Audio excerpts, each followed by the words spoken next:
반갑습니다. 자, 어제까지는 1학기 기말 대비 영상을 찍었고, 자, 오늘부터는 중2를 시작으로 해서 우리가 2학기 때 공부하게 될 내용을 기출문제와 같이 소개를 해볼까 합니다. 아무쪼록 이 영상이 우리 친구들한테 도움이 되면 좋겠고, 쌤이 있는 학원에 오면 더 많은 내용을 깊이 있게 배울 수 있으니까 꼭 와서 같이 수업을 들을 수 있으면 좋겠습니다. 자, 2022학년, 자, 2학년 2학기 교육과정을 한번 소개를 해보죠. 자, 우리가 2학기 때 배울 내용은 크게 4개의 단원이 있죠. 자, 1단원 삼각형의 성질, 2단원 사각형의 성질, 3단원 도형의 닮음과 피타고라스의 정리, 그 다음에 4단원은 확률.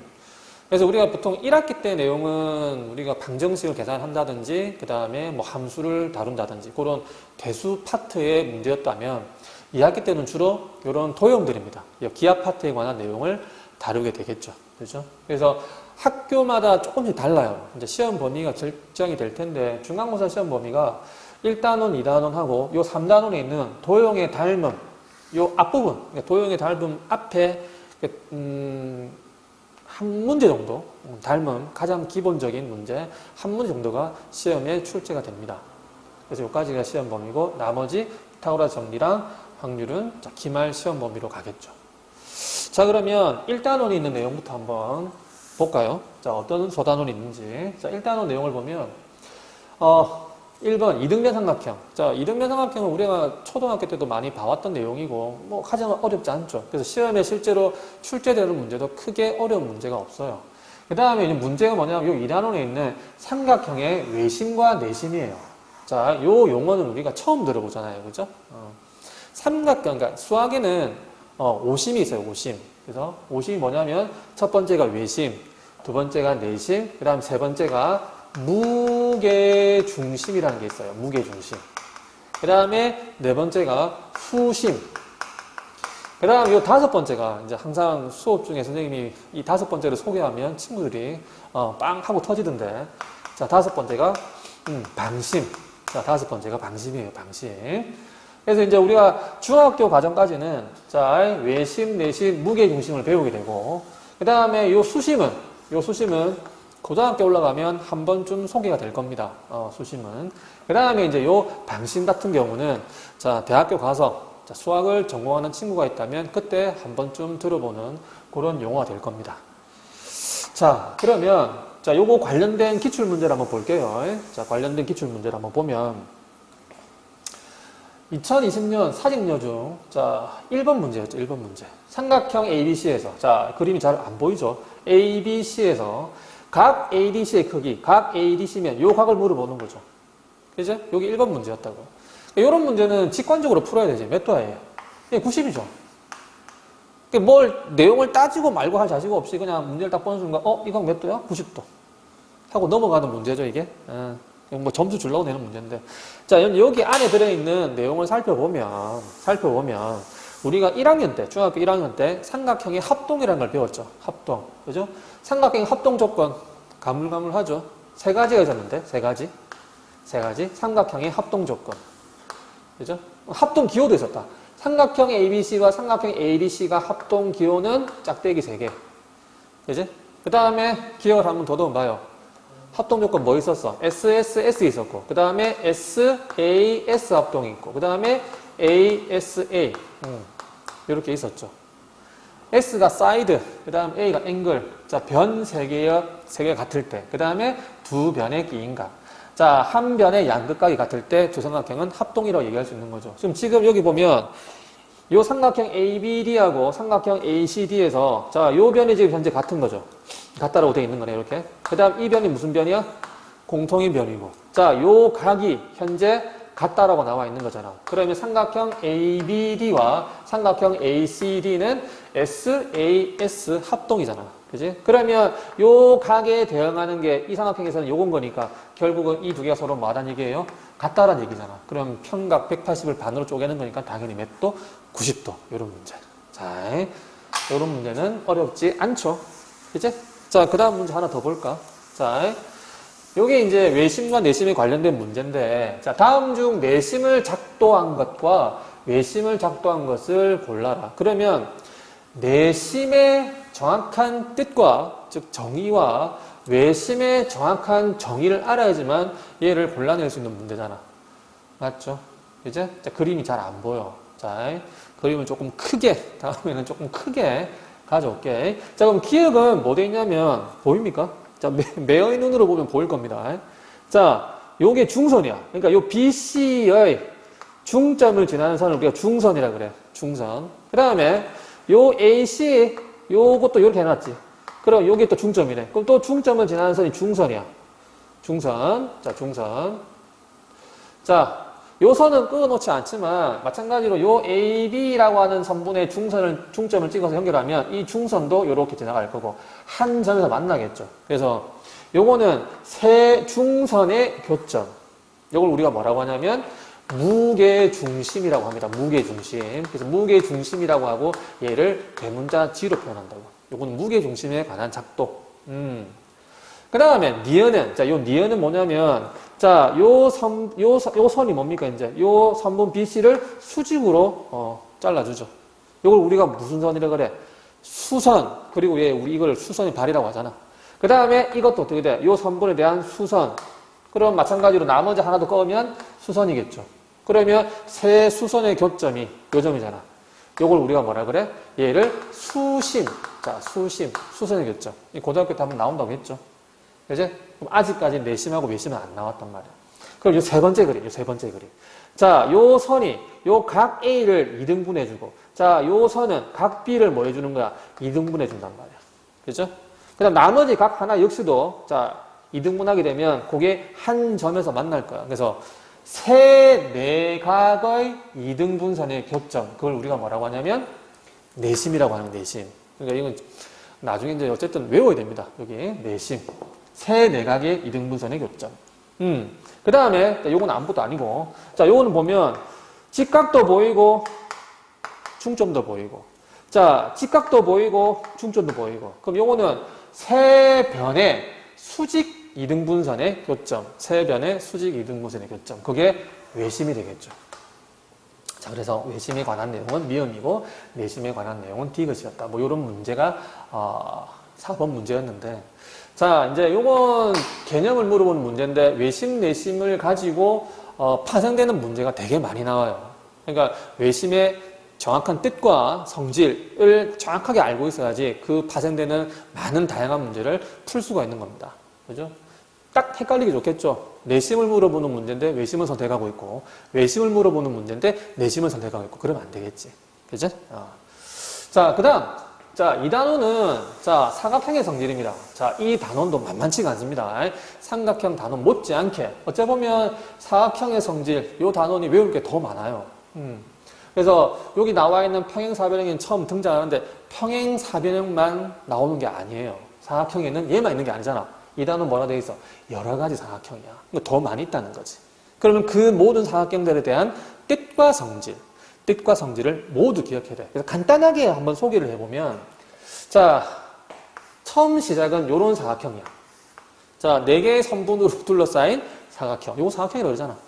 그러면 얘를 시작으로 해서, 자, 여기에 하나 추가가 되면, 그러니까 추가가 된다는 말은 무슨 말이냐면, 아무 특징이 없는 사각형이잖아. 그냥 단순히 4선분으로 둘러싸였다 뿐이지, 뭐, 변이 같다든지, 뭐, 각이 같다든지 그런 거 없잖아요. 그죠? 그래서 어떤 내용을 하나 추가하냐면, 한 쌍이 평행해버리면 여기서 이 사각형에서 한 쌍이 평행해버리면 얘는 새로운 이름을 가지죠. 뭐라고 가져? 사다리꼴. 야는 사다리꼴. 나는 사다리꼴 이 말이야. 그치? 더 이상 사각형이라. 물론 사각형은 사각형인데 조금 특별해졌잖아. 그래서 얘를 사다리꼴이라고 부르는 거야. 그 다음에 여기에 또 어떤 조건이 추가가 되면 야, 나 있잖아. 나머지 한 변마저 평행하고 싶어. 그러면 결국 두 쌍이 뭐 한 거예요? 평행한 거죠, 이렇게. 그러면 얘는 더 이상 사다리꼴이 아닌 새로운 이름, 평행사변형. 이렇게 되는 겁니다. 평행사변형. 자, 그러면 평행사변형. 자, 그러면 저 위로 올라갈 거야, 위로. 평행사변형인데, 평행사변형은 이웃하는 두 각이 같은 게 아니죠. 그죠? 자, 평행사변형에서는 이런 성질이 있다. 재미난 성질. 얘랑 얘가 평행하고 직선이 하나 흘러가잖아. 그러면 이 각과 이 각을 우리가 1학년 때 뭘로 배웠어요? 동의각. 같은 위치에 있는 각이 동의각인데 얘가 평행하니까 이 각의 크기마저 뭐 하시겠습니까? 같을 거 아닙니까? 그죠? 그러면 결국 여기서부터 여기까지 합이 평각이 어떻게 돼? 180도잖아. 그러면 결국 얘랑 얘를 더한 것도 몇 도가 돼?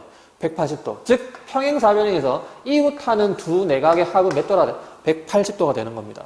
그러면 만약에 얘가 직각이다. 그럼 얘도 뭐가 되겠어? 직각이 되겠지. 그러면 마주보는 네 각이 전부 직각이 되겠네. 그럼 걔는 뭐가 돼? 결국 네 각이 모두 직각인 뭐가 되는 겁니까? 난직사각형이 되는 거야. 직사각형. 이렇게. 직사각형. 이런 식으로. 됐지? 자, 그 다음에 밑으로 하나 더 올 거예요. 자, 얘는 뭐? 자, 우리가 익히 알고 있는 이건 무슨 모양이지? 다이아몬드 모양. 그지? 자, 평행사변형은 마주보는 변의 길이 같은 거야. 얘랑 얘 같고 얘랑 얘 같은 거야. 근데 이웃하는 두 변 길이는 길이가 안 같거든. 근데 만약에 이웃하는 두 변이 같아버리면 결국 네 변의 길이가 다 뭐 해버리는 거야? 같아버리는 거겠죠. 이걸 우리가 뭐라 부릅니까? 얘를 우리가 마름모라 부르잖아. 마름모. 그죠? 마름모. 이렇게. 자, 그러면 마름모. 그러면 나는 직사각형과 마름모가 다시 한 군데서 만났어. 그래서 자, 사각형의 가장 오른쪽에 위치하는 사각형. 네 변의 길이가 모두 같으면서 네 각이 모두 같은 무슨 사각형? 아, 나는 정사각형. 자, 정사각형. 됐습니까? 그죠? 자, 요거만 있나요? 아니에요. 여기서 자, 요래 뿅 나오면 자, 요거는 무슨 사각형? 사다리꼴인데 조금 특별한 사다리꼴. 얘를 등변사다리꼴.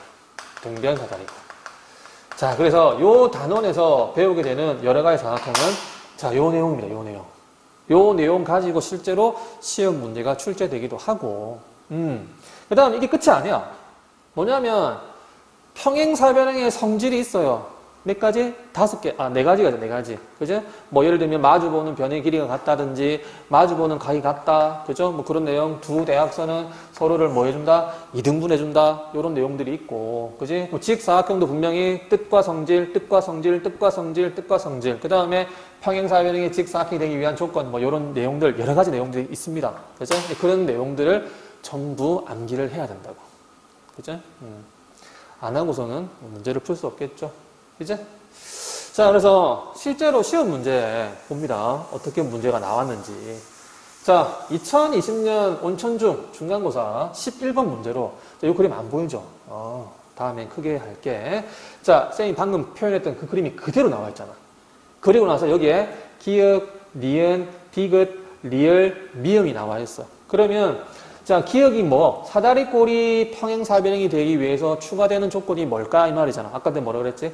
한 쌍만 평행한 게 사다리꼴이었다면 평행사변형은 두 쌍이 평행한 거니까 나머지 한 쌍이 평행하다는 조건이 붙어야 되겠죠. 기억에는. 여기는 뭐 돼 있어? 한 내각이 직각이다. 이거 아닌 거잖아. 그래서 옳은 거 찾는 문제에서 1번 아닌 거겠죠. 그지? 그럼 뭐 평행사변형이 직사각형이 되기 위한 거, 직사각형이 정사각형, 그 다음에 마름모가 정사각형이 되기 위한 이런 조건들을 다 하나하나씩. 근데 이게 분명 양은 많아요. 양은 많은데 쌤이 추천하고 싶은 것은 그림을 그려서 외우는 게 가장 빨리 외우는 방법이야. 자, 내 머릿속에 그림을 그리는 게 아니라 실제로 이면지에다가 요 그림을 그리는 거예요. 자기가 안 보고 사각형, 사다리꼴, 평행사변형, 직사각형, 마름모, 정사각형 그린 다음에 그림에다가 뜻과 성질을 하나하나씩 표현해 보는 거야. 하나하나씩 표현. 뭐 하나만 해볼까, 쌤이? 그죠? 정사각형. 자, 정사각형. 정사각형 같은 경우. 자, 얘를 딱 그리고 나서 성질을 표현해보는 성질. 뜻부터 할까요? 뜻이 뭐야? 네 변의 길이가 같은, 네 변의 길이가 같고, 그죠? 그거 이제 마름모의 뜻이죠. 그 다음에, 네 각이 모두 90도로 같은 사각형. 이건 직사각형의 뜻인 거지. 그러니까 정사각형이 제일 오른쪽에 있었잖아. 그러니까 직사각형의 뜻과 마름모의 뜻이 합쳐져서 즉, 네 변의 길이가 같고, 네 각이 모두 같은 사각형을 뭐라 그래? 정사각형이라 그래. 됐습니까? 그죠? 자, 정사각형은 대각선의 성질이 뭐냐면, 두 대각선의 길이가 같고 서로 다른 것을 수직으로 이등분하더라. 이렇게 그림을 그려가지고 기억을 해놓으면 외우기가 훨씬 편합니다. 아시겠습니까? 그죠? 그래서 우리 친구들도 나중에 이 파트를 수업할 때 선생님이 일일이 그림을 다 그려서 실제로 외우게 할 거예요. 자, 그 다음에 이제 3단원. 자, 3단원은 전체가 시험 범위가 아니라 요 앞부분, 도형의 닮음, 앞부분 가장 기본적인 내용. 자, 요 내용. 그래서 우리가 이 닮음이라는 내용은 우리가 중학교 1학년 때 배웠던 그 합동이지, 합동. 합동. 요 합동이랑 요 닮음을 우리가 뭐 하면 돼? 자, 요렇게 비교를 하시면 됩니다. 됐습니까? 자, 좀 전에 얘기했었죠. 자, 합동 조건 몇 가지 있지? 세 가지. 세 변의 길이가 같으면 SSS 합동. 자, 두 변과 끼인각이 같으면 SAS 합동. 한 변과 양끝각 ASA 합동. 요렇게. 됐지? 자, 근데 이게 닮음으로 넘어오면, 자, 닮음 조건 역시도 세 가지가 있습니다. 세 가지. 세 가지. 똑같아. SSS. 근데 쓰여지기는 SSS지만 SSS 닮음이에요. 그럼 의미가 얘는 세 변의 길이가 서로 같아야지만 너랑 너가 합동이다. 이런 얘기인 거고 얘는 세 변의 길이의 비가 같아야 돼. 그러니까 닮음이라는 개념 자체는 작은 도형이 있고 큰 도형이 주어져 있을 때 작은 도형을 확대를 하거나 아니면 큰 도형을 축소를 했을 때 얘네들 둘이가 모여지면 합동이 되는 관계라면 걔를 우리가 닮음이라 부르는 거거든. 그죠? 그래서 닮음 기호도 요런 기호가 있어. S자를 뒤집어 엎은 요 기호가 요게 닮음 기호가 돼. 나중에 가서 배우게 될 텐데 어쨌든 SSS 닮음이라고 하는 거는 세 변의 길이비가 같아야 됩니다. 그 다음에 두 변의 길이비와 끼인각이 같아야 돼. 똑같죠? 그 다음에 세 번째면, 선생님 세 번째는 합동 조건이 SAS 합동이었다면 닮음은 SAS 닮음 아닙니까? 아니, AA 닮음. 자, 이거. 됐죠? 요런 차이를 가져요. 그러니까 쉽게 말하면 삼각형 두 개가 있어. 각만 서로 같기만 하면 그 삼각형은 큰 놈을 축소하거나 작은 놈을 확대하게 되면 분명 합동이 되어지는 그런 닮음인 관계가 있다는 얘기입니다. 됐습니까? 그래서 시험 문제는 뭐 이런 내용이겠죠. 삼각형 ABC. 자, 왼쪽에 있는 작은 삼각형과 자, 오른쪽에 있는 삼각형 DEF 좀 크죠, 그죠? 얘가 뭔 관계? 닮은 도형이 되기 위해서 필요한 조건. 이미 이제 주어진 거는 요 길이가 8cm, 요 길이가 12cm. 그러면 뭐 약분하게 되면 이게 4, 2, 8, 4, 3, 12. 이게 2대3이면 뭐 나머지 변도 2대3 혹은 얘도 2대3 이런 내용이 있어야 되고. 자, 여기가 40도라면 여기도 몇 도가 돼야 돼? 40도가 돼야 되는지. 아니면 여기가 지금 50도로 나와 있으니까 여기 몇 도? 50도. 가 되는 조건을 찾으면 우리가 필요한 조건을 찾는 셈이 되는 거죠. 그죠? 뭐 이런 문제다 시험에 나오겠죠. 그죠? 그래서 대충 이런 식의 문제가 나온다고 선생님이 그냥 소개만 하는 거예요. 그래서 총평을 해보면 자 우리가 이제 2학년 1학기 내용보다 이제 2학년 2학기 내용이 외울 게 훨씬 많고 그 이유가 이제 대수가 아닌 요 기하를 요 기하 도형 파트를 다루기 때문에 좀 전에 아까 여러 가지 사각형도 그랬고 그죠? 외심 내심도 그렇고 마찬가지고 파생되는 문제가 되게 많아요. 그죠? 그래서 기하 부분이 많기 때문에 우리가 1학기 과정에 비해서 암기에 대한 내용이 많습니다. 그래서 다양한 도형 문제하고 새로운 유형의 문제를 많이 풀어봐야 되겠죠. 그죠? 그래서 요즘에는 이제 하도 이제 애들이 문제를 잘 푸니까 학교 선생님들이 조금 생소한 도형, 생소한 문제를 많이 이렇게 출제를 하시죠. 그래서 그런 연습이 되어 있어야 우리가 당하지 않고 시험장에서 문제를 풀 수 있는데 처음 본 내용이 많은데 너무 어렵다 이래버리면 그죠? 당하게 되면 시험 중에 멘탈이 나가게 되면 좀 힘들어지겠죠. 그래서 새로운 유형의 문제를 풀어야 하고 또 문제를 자 요거 쌤이 제일 중요시하는 거 문제를 깊게 들여다보고 꼼꼼하게 정리를 해야 돼요. 같은 문제라도 물어보는 내용이 다를 수 있어요. 그죠? 그래서 그냥 편협하게 그냥 항상 일반적으로 묻는 그 문제만 대비하고 있으면 그 이외에 살을 더 붙여서 조금 더 응용스러운 문제 질문을 한다면 대답을 못하는 전혀 다른 문제가 돼버립니다. 똑같은 그림인데도 불구하고. 그죠? 그래서 문제를 깊게 들여다보고 꼼꼼하게 정리를 해놔야 됩니다. 됐습니까? 그래야 킬러 문제에 대비할 수 있습니다. 그래서 결국은 말한 얘기? 열심히 공부하라는 얘기입니다. 그죠? 그래서 방학을 이용해서, 자, 우리가 이제 시험이 이제 끝난 지 이번 주 시험이 끝났기 때문에 아무래도 좀 쉬고 싶고, 그래서, 이번 주 주말은, 그동안 열심히 공부를 했으니까 푹 쉬시고, 자, 다음 주부터는 또 열심히 또 공부를 하셔야 되겠죠. 자, 내일은, 자, 중3 2학기 중간고사까지, 내용을 간단하게 소개할 예정입니다. 자, 오늘은 여기까지 준비를 하겠습니다. 자, 내일 뵙겠습니다.